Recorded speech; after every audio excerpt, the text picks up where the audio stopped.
శ్రీ విష్ణు రూపాయ నమశివాయ.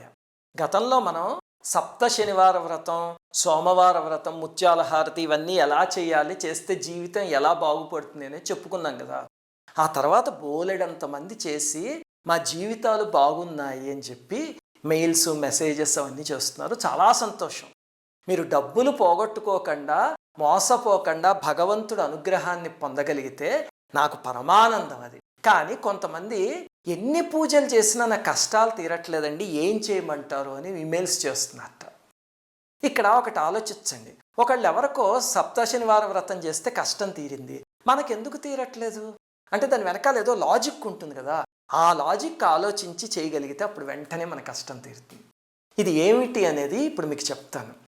ఈ మధ్య ఏమైందంటే ఈ ఇయర్ ఎండ్ హాలిడేస్ వచ్చాయి కదా, అప్పుడు చాలామంది కష్టాలతో ఉన్నవాళ్ళు ఏదో ఒక రకంగా మా ఇంటికి రావడం జరిగింది. అంటే మా ఫ్యామిలీ ఫ్రెండ్స్ని పట్టుకుని వాళ్ళ ద్వారా అడ్రస్ సంపాదించో, లేకపోతే మా దగ్గర బంధువుల్ని పట్టుకుని వాళ్ళ చేత ఫోన్ చేయించి ఏదో ఒకటి చేయించి మొత్తానికి వచ్చారు. నాకు సామాన్యంగా అలా జనాన్ని తెచ్చుకోవడం కష్టం, ఎందుకంటే నాకు నా ఉద్యోగం అవన్నీ ఉన్నాయి, దాంతో నాకు సమయం దొరకదు. కానీ ఇంకా తప్పలేదు. సరే, ఇంతకీ మీరు చెప్పినవన్నీ చేసామండి, అయినా మా కష్టాలు తీరట్లేదు అన్నవాళ్ళు వస్తే అప్పుడు ఓపిక్గా కూర్చుని వాళ్ళు అసలు ఏం చేశారు, ఎందుకు తీరట్లేదు అనేది గమనించా. ఇదేమీ లేదు, డాక్టర్ దగ్గరికి మనం వెళ్ళామనుకోండి, స్టడీ చేస్తారు కేసుని, అలాగే ఇది స్పిరిచువల్ సైన్స్ అంటే. ఇక్కడ కూడా కేసు స్టడీ చేయగలిగితే కనుక మనకు ఆ లాజిక్ అర్థమవుతుంది. అప్పుడు కొన్ని విషయాలు తెలిసే, కొంతమందితో అయితే కొన్ని గంటలు మాట్లాడితే తెలిసే, కొంతమంది అయితే ఒకళ్ళు ఇద్దరు మా ఇంట్లో ఉండిపోయారు. అప్పుడు వాళ్ళు ఏం చేస్తున్నారు అనేది అర్థమైంది. అది చూసి వాళ్ళకి పరిహారం చెప్తే కనుక వాళ్ళు వెంటనే వెళ్ళి చేసుకున్నారు, వాళ్ళకి పని చేసింది, చాలా సంతోషం అది. ఇంతకీ ఏమి తెలిసిందండి నాకు అంటే, సామాన్యంగా చేస్తున్న వాళ్ళు, ఈ పరిష్కారం చేసినా సరే పనిచేయని వాళ్ళందరూ 5 కేటగిరీస్లో ఉన్నారు. అవి ఆ 5 రకాల సమస్యల్ని మనం సరి చేసుకోగలిగితే మనకి ఏదైనా పని చేస్తుంది. మొట్టమొదటిది ఏమిటంటే, వాళ్ళల్లో చాలామంది శ్రద్ధతో చేయట్లేదు. ఇప్పుడు సప్త శనివార వ్రతం చేసినా శ్రద్ధ ఉండదు. రోజుకి ఎన్నిసార్లు చేయాలి, అలా ఎన్ని రోజులు చేయాలి, ఎప్పుడు చేస్తే నా కోరిక తీరుతుంది, అది వ్యాపార దృష్టి. దాంతో చెయ్యకండి అసలు ఏ పూజ. నేను ఎన్ని రోజులు చేస్తే నా కోరిక తీరుతుంది అనుకుని మొదలు పెడితే మీ కోరిక తీరదు. మీరు ఎలా మొదలు పెట్టాలంటే, భగవంతుడి దృష్టి నా మీద పడాలి, భగవంతుడి ప్రేమని పొందేలాగా నేను చేస్తున్నాను అని ప్రేమతో చేయండి. ఆయన దృష్టి పడితే మీ కోరిన కోరికలన్నీ తేలిగ్గా తీరిపోతాయి. అంతేకాని కోరికతో చేస్తే అది వ్యాపారం అవుతుంది తప్ప పూజ అవ్వదు. ఇంకా రెండవది ఏమిటి అంటే, జనాలు రిచువల్స్ పిచ్చిలో వెళ్ళిపోతున్నారు. ఇప్పుడు ముత్యాల హారతి అని చెప్తే, ముత్యాల హారతి తలస్నానం చేసి చేయాలా, తలస్నానం చేయకూడదా, కర్పూరంతో ఇవ్వాలా, దీపంతో ఇవ్వాలా, ఇచ్చే ముందు ఆ హారతి కాడిని కడగాలా, కడగకూడదా, కుడి చేత్తో ఇవ్వాలా, గంట కొట్టాలా, ఈ రిచువల్స్ని వదిలేయండి.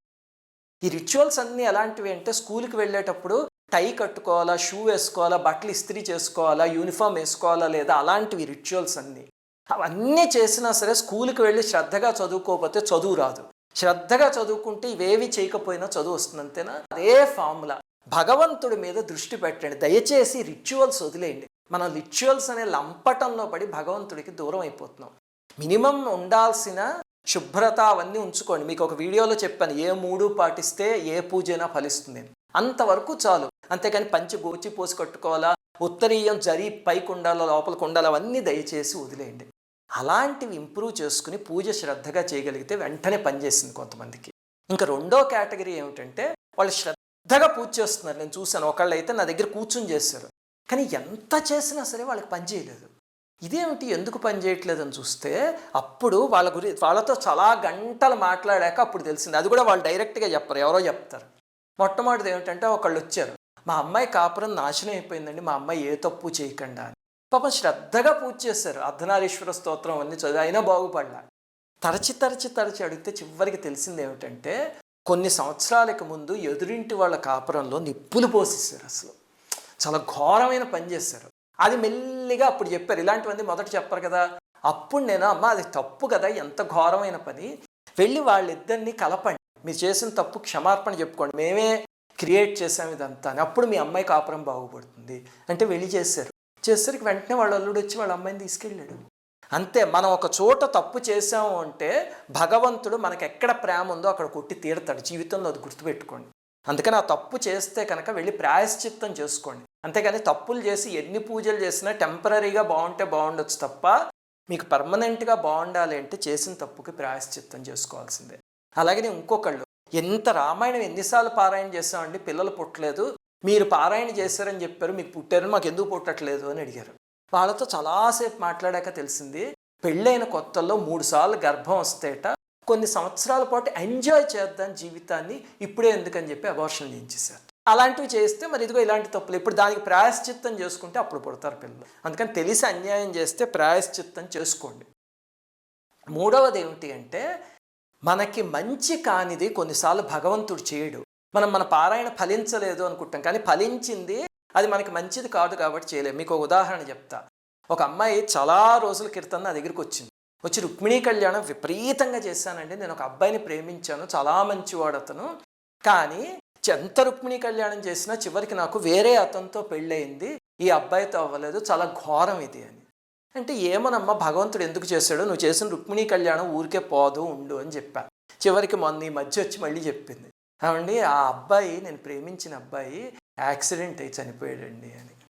చూడండి, అది ఆ అమ్మాయికి తెలియదు యాక్సిడెంట్ అవుతుంది అని భవిష్యత్తులో, కానీ భగవంతుడికి తెలుసు. అందుకని ఇంకో యోగ్యమైన సంబంధం ఇచ్చాడు. ఇప్పుడు వాళ్ళిద్దరూ కెనడా వెళ్తారు. చూడండి, మరి భగవంతుడు అలా చేస్తాడు అంతేనా? అప్పుడు రుక్మిణీ కళ్యాణం ఎందుకు పనిచేయలేదు అనుకునే కన్నా భగవంతుడు నాకు ఏది మంచిదైతే అది చేశాడు అనుకోవడం మంచిది.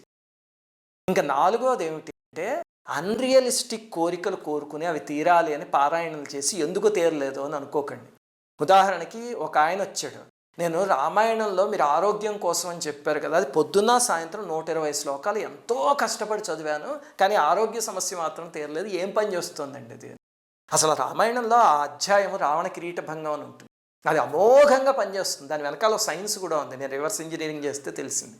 ఇదేమిటో ఇతనికి ఎందుకు పని చేయట్లేదు, నేను 3 మందిని చూసా అని వివరాలు అడిగితే ఏమిటి అని 82 ఏళ్ల తండ్రిట హాస్పిటలైజ్ అయ్యాడు.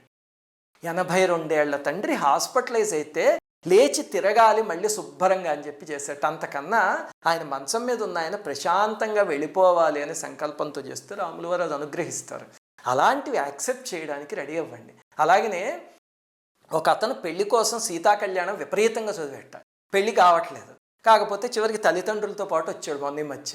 వచ్చి ఇంతకీ ఏమిటి అతని సంగతి అని చూస్తే అతనికి చాలా సంబంధాలు వచ్చేట, కానీ అమెరికాలో సెటిల్ అయిన అమ్మాయి కావాలట, ఎందుకంటే ఇతనికి కూడా గ్రీన్ కార్డు కావాలట. అలాగనే అమ్మాయి మోస్ట్ బ్యూటిఫుల్గా ఉండాలట. ఇతను చూస్తే చాలా యావరేజ్గా ఉన్నాడు. అంటే నేను అలా ఉన్నాడు అని కించపరచడానికి అంటలే, చెప్తున్నాను. ఇతను ఇలా ఉన్నప్పుడు మరి ఆ అమ్మాయి అందంగా ఉండాలి అని కోరుకోవడం ఎంతవరకు సబబు? ఆ అమ్మాయికి మాత్రం అందమైన భర్త కావాలి అని ఉండదు, ఏ అమ్మాయికైనాను. అలాంటివే కొంచెం రియలిస్టిక్గా కోరుకోవాలి. అది తల్లిదండ్రులు తీసుకొస్తే అతనికి అర్థమయ్యేలా చెప్పేసరికి ఇంటికి వెళ్ళాడో సంబంధం వచ్చింది, సెటిల్ అయిపోయింది. అలాగే ఏదైనా గవర్నమెంట్ జాబ్ కావాలని చెప్పి రోజుకి 15 గంటలు పూజలు చేస్తున్నట్ట. రోజుకి 15 గంటలు పూజ చేస్తే ఉద్యోగం రాదు. 15 గంటలు చదువుకుని 1 గంట పూజ చేయండి, అప్పుడు వస్తుంది ఉద్యోగం. అలాగనే గవర్నమెంట్ ఉద్యోగం కావాలి అని పెట్టుకోకండి. ఏ ఉద్యోగం అయితే ఏంటి, ఇప్పుడు మేము అందరం ప్రైవేట్ జాబులు చేసుకుంటున్నాం సుఖంగా, ఏ ఉద్యోగమైనా ఒకటే సిన్సియర్గా చేయగలిగితే. అలాంటి అన్రియలిస్టిక్ కోరికలతో పారాయణాలు చేయకండి, చేస్తే అది ఫలించలేదు అని బాధపడాలి. ఇంకా ఆఖరిది ముఖ్యమైన విషయం, ఇది మాత్రం చాలా జాగ్రత్తగా వినండి. మీరు ఏ పూజ చేయండి, ఎంత తక్కువ శ్రద్ధతో చేయండి, ఎలా చేయండి, అది కర్మని ఖచ్చితంగా కరిగిస్తుంది. కానీ మనకి తెలియదు. ఇప్పుడు ఇంత దుంగ ఉంది, చెక్క దుంగ, దాన్ని ఒక గొడ్డలు పెట్టి కొడుతున్నాం అనుకోండి మనం, పటాను, ప్రతి దెబ్బకి ఒక చిన్న మొక్క విరుగుతుంది. కానీ మొత్తం విరగాలి అంటే ఎన్నిసార్లు కొట్టాలి? మన కర్మ కూడా అలాగే కరడు కట్టుకుపోయి తీవ్రంగా ఉంటే కనుక ఈ పారాయణలు అనే గొడ్డలి దెబ్బలో అన్నిసార్లు కొడితే అప్పుడు పనిచేస్తుంది. ఇదే ఆఖరి గొడ్డలి దెబ్బకి ఆ దుంగ 2 ముక్కలు అయిపోతుంది కదా. మనం అలాగనే ఆఖరణ చేసిన పారాయణకి ఆ కర్మ కరిగిపోతే మనం అనుకుంటాం, ఓహో ఈ దేవుడు ఒక్కడు పనిచేస్తాడు, మిగతా దేవుళ్ళు ఎవరు పనిచేయలేదు అని. కాదు, ప్రతి పారాయణ ప్రతి పూజ కూడా కర్మని కరిగిస్తుంది. కానీ మనం ఎంత తీవ్రంగా చేసామన్న దాన్ని బట్టి ఆ కర్మ అంత తొందరగా విరుగుతుంది. ఇది ఈ 5 కేటగిరీలని దృష్టిలో పెట్టుకుని ఇప్పుడు మీరు పారాయణ చేసి చూడండి, మీకు తప్పకుండా ఫలిస్తుంది. ఈ మధ్య అలాంటి ఎక్స్పెరిమెంట్స్ చేస్తే వాళ్ళలో చాలామంది జీవితాలు బాగుపడ్డాయి. అందరితోనూ నాకు సమయం గడపడానికి కుదరదు కదా, అందుకని ఈ వీడియో చూసి ప్రతి వాళ్ళు చేయండి. మీ జీవితాలు కానీ వీటి వల్ల బాగుపడగలిగితే నా జన్మ ధన్యమైనట్టే. శ్రీమాత్రే నమః.